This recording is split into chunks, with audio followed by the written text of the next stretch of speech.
आप कोई भी ऑनलाइन बिजनेस करते हैं या कोई आपका मैन्युफैक्चरिंग कंपनी है या फिर आप कोई भी अपना पार्सल अगर आप पर्सनल भी आप अपना शिप करते हैं किसी कुरियर कंपनी के थ्रू, किसी लॉजिस्टिक्स कंपनी के थ्रू, तो कहीं ना कहीं वो पार्सल आपका कभी कभी खो जाता है। उस केस में हमें क्या करना चाहिए, उसी विषय पे आज हम जो है अपना बात करने वाले हैं कि क्या क्या स्टेप्स हैं जो कि आप ले सकते हैं और अपना जो लॉस को कम से कम कर सकते हैं या खत्म कर सकते हैं। तो आइए चलिए वीडियो को हम स्टार्ट करते हैं। तो जब आप शिपमेंट कोई भी अपना भेजते हैं, अपना कहीं से भी पिकअप आप बुक करते हैं, तो आपको ध्यान रखना है कि आपने उस शिपमेंट का वैल्यू डिक्लेयर किया है या नहीं किया है। आपने उसके साथ कोई डिक्लेरेशन दिया है या नहीं दिया है, क्योंकि कई बार क्या होता है कि हम जब शिपमेंट भेजते हैं या कोई भी कस्टमर शिपमेंट भेजता है, तो वो उसकी वैल्यू डिक्लेयर नहीं करते। और जब कुछ ऐसा मिसहैपनिंग होता है, तो उस टाइम पे सबसे मेन पॉइंट होता है कि आपने वैल्यू डिक्लेयर किया कि नहीं किया।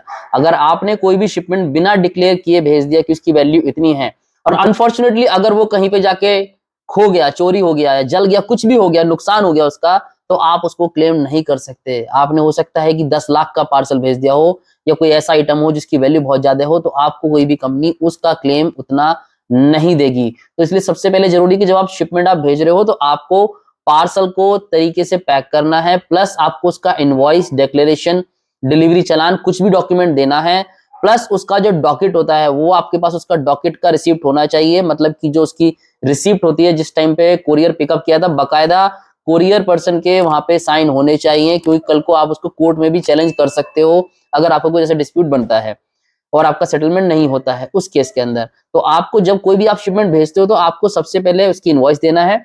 इनवॉइस देने के बाद या डिक्लेरेशन देने के बाद या डिलीवरी चालान या कुछ भी ऐसा डॉक्यूमेंट जो उसकी वैल्यू को डिक्लेयर करता है, वो आपको देना है। ईवी बिल एप्लीकेबल है, तो आपको EV bill with transportation ID आपको देना है।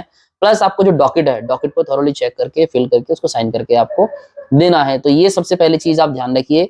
नेक्स्ट आते हैं हम कि उसको कौन कौन तरीके से आपको फिल करके देना है डॉकेट को, कि सो दैट आपको फ्यूचर में अगर कोई आपका क्लेम बनता है, तो आप उसको जो अच्छे तरीके से अपना प्रोसेस करा सकें और आपको उसमें लॉस बियर ना करना पड़े। तो सबसे पहला पॉइंट है कि बाय डिफॉल्ट लायबिलिटी कितना है, वो आपको कॉन्ट्रैक्ट के अंदर लिखा होता है। अगर आप किसी से क्रेडिट सर्विसेज आप ले रहे हैं या फिर अगर आप प्रीपेड सर्विस भी ले रहे हैं, तो उसका जो एक डॉक्यूमेंट होता है, जो एक सी नोट होता है, कस्टमर नोट होता है, कंसाइनमेंट नोट होता है, या फिर आपका एयरवे बिल बोलते हैं, डॉकेट बोलते हैं, उसकी अलग अलग टर्मिनोलॉजी है जिसका अलग अलग मीनिंग लेके चलते हैं। उसमें देखिए कि बाय डिफॉल्ट लायबिलिटी उसका कितना है। अगर उसमें मेंशन है, वेल एंड गुड। नहीं है तो और आपने शिपमेंट भेजा, तो आपको कुछ भी क्लेम नहीं मिलने वाला है। So this is first thing. Next आता है हमारा FOB. FOB, freight on value, means कि आपका जो शिपमेंट है उसकी वैल्यू कितनी है, उसकी इनवॉइस वैल्यू कितनी है, उसके अगेंस्ट में आपको अगर खुद से इंश्योर्ड कराना है अपना शिपमेंट ट्रांजिट के लिए। ट्रांजिट का इंश्योरेंस किस तरीके से होता है, अगर आपको उसको जानना है तो आप कमेंट कीजिए, आपको उस पे भी एक डिटेल्ड वीडियो मिलेगा किस तरीके से आप अपने कंसाइनमेंट्स को इंश्योर्ड करा के अपना भेज सकते हैं, सो दैट आपको उसमें कोई भी लॉस ना हो। तो उसका एक डिटेल वीडियो है, वो एक अलग टॉपिक है। तो अगर आपके कंसाइनमेंट्स इंश्योर्ड नहीं है ट्रांजिट के लिए, ट्रांजिट मतलब जब आपका शिपमेंट एक प्लेस से दूसरे प्लेस पे आपका जा रहा है, आपके वेयरहाउस से, आपकी फैक्ट्री से, आपके ऑफिस से, आपके B2B क्लाइंट को या B2C क्लाइंट को, या इंडिविजुअली आपका स्टॉक ट्रांसफर हो रहा है, तो उस केस में वो बहुत काम आता है। तो बहुत ही अच्छी चीज है, आप इसको करा सकते हैं। अगर आपको उस पर हेल्प चाहिए, you can comment down, I can guide you for that, और एक डिटेल वीडियो उसके अंदर आ जाएगा।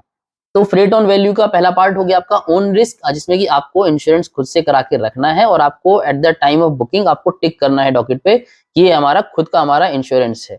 उस केस में क्या होता है कि आपका जो है, आपको उसको इजीली अपने उससे क्लेम कर सकते हैं। वो कैसे क्लेम करना है वो वीडियो में आपको मैं आगे बताता हूँ किस तरीके से आप उसको क्लेम कर सकते हो। नेक्स्ट हमारा आता है that is called carrier risk. ये भी एफओवी का ही एक पार्ट है। कैरियर रिस्क मतलब कैरियर जो आपका माल आपका लेकर जा रहा है, जो शिपमेंट आपका कैरी कर रहा है, जो आपको डोर टू डोर या एयरपोर्ट टू एयरपोर्ट या हब टू हब जो भी आपको सर्विस प्रोवाइड कर रहा है, ही इज योर कैरियर। चाहे आप किसी लोकल ट्रांसपोर्ट से कर रहे हैं, वो आपका कैरियर है। ठीक है, तो कुछ लोग होते हैं जो अपना लोकल खुद का व्हीकल यूज करते हैं, so I am not talking about that, but जो आपका इंटरसिटी ट्रांजैक्शन होती है, इंटरसिटी कुछ ट्रांसफर होता है, या कुछ आप B2C क्लाइंट को बेचते हैं या B2B क्लाइंट को कुछ बेचते हैं, तो उस केसेस में हम लोग इसमें कैरियर इसको हम बोलते हैं, जो आपके शिपमेंट को लेकर जाता है।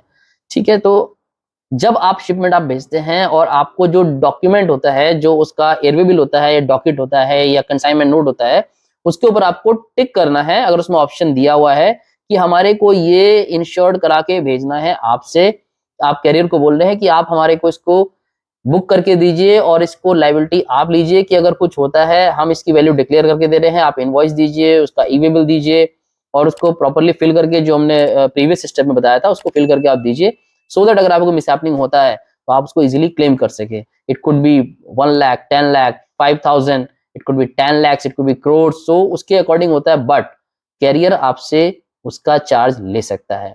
अब ये वेरी करता है 0.5, 1%, 1.5%, 2%, 2.5%, 5%, डिपेंडिंग ऑन कि क्या शिपमेंट का नेचर है, क्या शिपमेंट की वैल्यू है, शिपमेंट कहाँ जाना है, उसमें कुछ चैलेंजेस तो नहीं है। तो बहुत सारे रीजंस होते हैं जो उसको वेरी करते हैं, बट एक स्टैंडर्ड अगर हम बात करें तो वो 2.5% तक इजीली चला जाता है। तो उसको आप निगोशिएट भी कर सकते हैं अपने कैरियर से at the time of signing the contract या at the time of booking the shipment.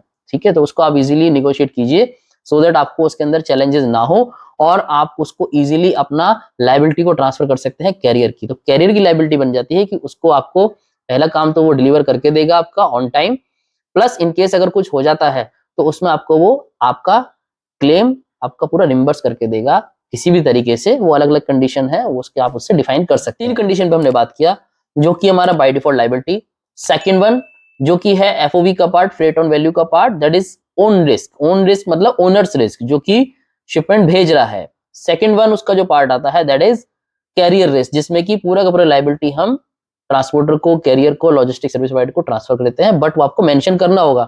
तो ये तीन तरीके की जो है आपको इसमें आप अपने शिपमेंट को सिक्योर करके आप चल सकते हैं। नेक्स्ट जो पॉइंट आता है वो आता है कि इसको क्लेम कैसे करना है। जब क्लेम की बारी आती है, अगर कोई भी अगर आपका सपोज कीजिए कोई भी शिपमेंट अगर आपको लॉस्ट हो गया है, चाहे किसी भी वैल्यू का हो, तो उन तीनों कंडीशन में किस किस तरीके से हम उसको क्लेम करेंगे, तो आइए जानते हैं उस प्रोसेस को हम कैसे स्टार्ट। कोई भी क्लेम इनिशिएट करने से पहले आपके पास जो डॉक्यूमेंट्स हमने बोले थे कि आपने इनवॉइस प्रोवाइड किया है, उसकी कॉपी एक आपके पास होनी चाहिए और आपके प्रूफ होना चाहिए कि डॉकेट के ऊपर जो है, जो आपका एयरवे बिल है या ट्रैकिंग नंबर जो भी इसका था, सी नोट था, उसके ऊपर वो पूरी की पूरी डिटेल मेंशन होनी चाहिए, along with e way bill, along with invoice value, invoice date, सब कुछ, वो सारे कॉलम्स उसके अंदर होते हैं, फिलअप होने चाहिए। प्लस साइन डॉक्यूमेंट जो होता है, जो कि ट्रांसपोर्टेशन कंपनी या फिर आपका लॉजिस्टिक सर्विस प्रोवाइडर या एयर कार्गो कंपनी कोई भी है, वो आपको प्रोवाइड करता है, तो उसकी कॉपी आपके पास होनी चाहिए। अब तीनों कंडीशन में कैसे कैसे क्लेम करेंगे, तो स्टेप बाय स्टेप उसको जानते हैं। बाय डिफॉल्ट लायबिलिटी में आप कोई भी प्रॉपर कम्युनिकेशन का जो चैनल है, whether it is email, WhatsApp, जो भी ऑफिशियल कम्युनिकेशन है आपका, उसके थ्रू आप उसको कम्युनिकेट कीजिए कि हमारा ये शिपमेंट था और ये हमारा टाइम से पहुंचा नहीं है, काइंडली कंफर्म द सेम कि इसका स्टेटस क्या है। अगर वहां से रिप्लाई आता है कि डिलीवर हो जाएगा, it will take some time, they are investigating, तो आप अपनी तरफ से उसको इंटीमेट कीजिए, wait for some time, because shipment कुछ मिसरूट हो जाता है, कुछ चैलेंज हो जाते हैं गवर्नमेंट की तरफ से, कुछ ऐसे चैलेंजेस होते हैं like goods and services tax की टीम गाड़ी को पकड़ लेती है, कुछ भी हो सकता है, आपकी गलती नहीं है, किसी और की गलती की वजह से पकड़ लेते हैं, तो उसको वैलिडेट होने दीजिए। बट जब वैलिडेट हो जाता है कि शिपमेंट आपका कहीं भी ट्रेस नहीं हो पा रहा है, तो with in a specific period of time आपको क्लेम करने का आपका उसमें पूरा का पूरा राइट है। आप उसको अपने राइट को एक्सरसाइज कीजिए, जिसमें कि आपको इंटीमेट करना है कंपनी को, जो कि लॉजिस्टिक्स कंपनी है आपकी, उसको आप इंटीमेट कीजिए और उससे अपना क्लेम को बोलिए कि हमारा इतना वैल्यू था, हमने इतना डिक्लेयर किया था, हम इस वैल्यू को जो है आपसे क्लेम करना चाहते हैं। उसके अगेंस्ट में डेबिट नोट, क्रेडिट नोट, जो भी एक म्यूचुअल अंडरस्टैंडिंग हो सकती है, उसके थ्रू आप उसको जो है एडजस्टमेंट कर सकते हैं और वो आपका क्लेम हो सकता है। वो डिपेंड करता है कि आपका कंपनी जो है, जो लॉजिस्टिक सर्विस कंपनी है, वो आपको कितना उसमें बाय डिफॉल्ट लायबिलिटी देती है, जो कि हमने पहले भी डिस्कस किया था।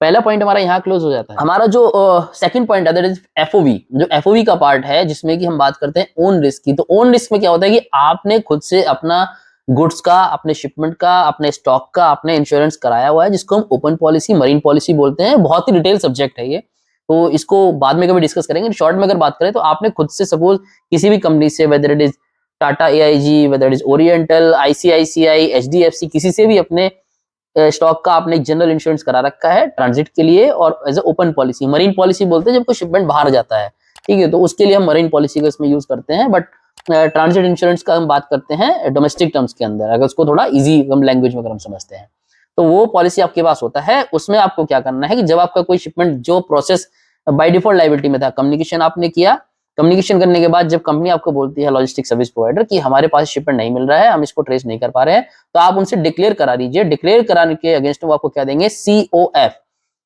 टर्म याद कर लीजिए, COF. C is called for certificate, O is for of, F is for fact, COF, certificate of fact. तो वो आपको फैक्ट का एक सर्टिफिकेट देंगे अपने लेटर हेड पे कि due to this and that reason and under this condition this shipment got lost, theft और डैमेज्ड और पिलफरेज व्हाटएवर या पार्शियली डैमेज। तो उसमें अलग अलग कंडीशन है, वो आप उसको डिटेल में उससे ले सकते हैं।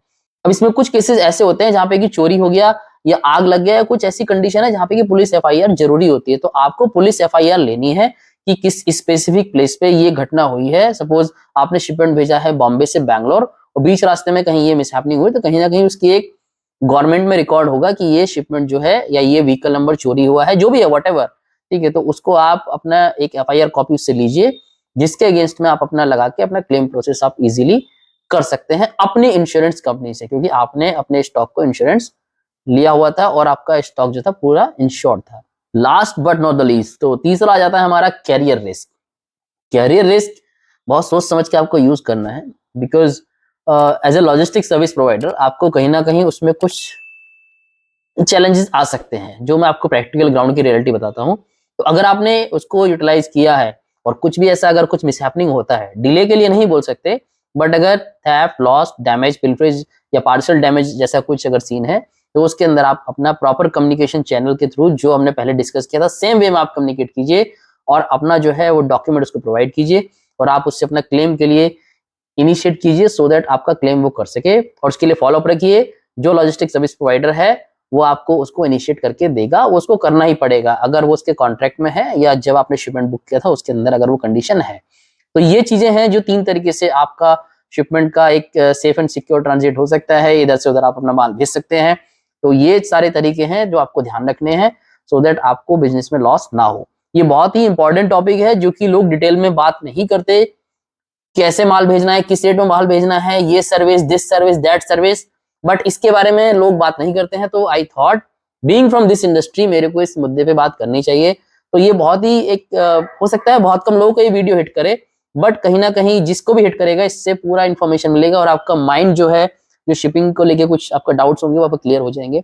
कोई भी अगर आपको कोई भी इश्यू आता है शिपिंग से related, I am talking about domestic, whether it is air, whether it is train, whether it is by road, so I am the domestic expert। तो डोमेस्टिक में अगर आपको कोई भी शिपमेंट से रिलेटेड या सप्लाई चेन से रिलेटेड कोई भी अगर आपको इश्यू है, जस्ट ड्रॉप अ कमेंट और आप मेरी ईमेल आईडी antal.sanjusanju@live.com, तो antal.sanju@live.com पे आप मेरे को डायरेक्टली आप ईमेल कर सकते हैं अगर आपको कोई भी कंसर्न है। I can assist you like from optimizing supply chain solutions, और आपका कुछ भी अगर आप ऐसे क्लेम आप इंटीमेट कर रहे हैं और आपको लॉजिस्टिक्स कंपनी से कोई भी आपको प्रॉपर एकदम आपको रिप्लाई नहीं मिल रहा है, तो कोई भी आपका इश्यू है सप्लाई चेन में, आई can assist you.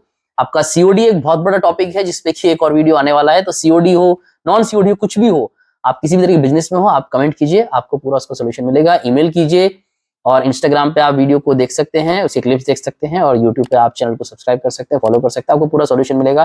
Thank you very much for watching this video. Please do subscribe my channel, because इससे थोड़ा हिम्मत मिलती है कि हम और इस तरह के कंटेंट बना सके, क्योंकि हमारा कंटेंट को एंटरटेनमेंट का नहीं है, it is totally business related. कहीं ना कहीं आपके फाइनेंसेस को ठीक करने के लिए, आपके बिजनेस प्रोसेस को ठीक करने के लिए है। तो जिसको ये वीडियो अगर आप यहाँ तक देख रहे हैं, तो कहीं ना कहीं आपको बहुत कुछ इसमें जानने को मिलेगा और बहुत कुछ मिला ही होगा। तो ऐसे ही अपना प्यार बनाए रखिए और साथ दीजिए, और ये एक बहुत ही अच्छी जर्नी है जो कि भारत को एक नई प्रगति पर लेके जा सकती है। Thank you very much for watching this video. Bye bye.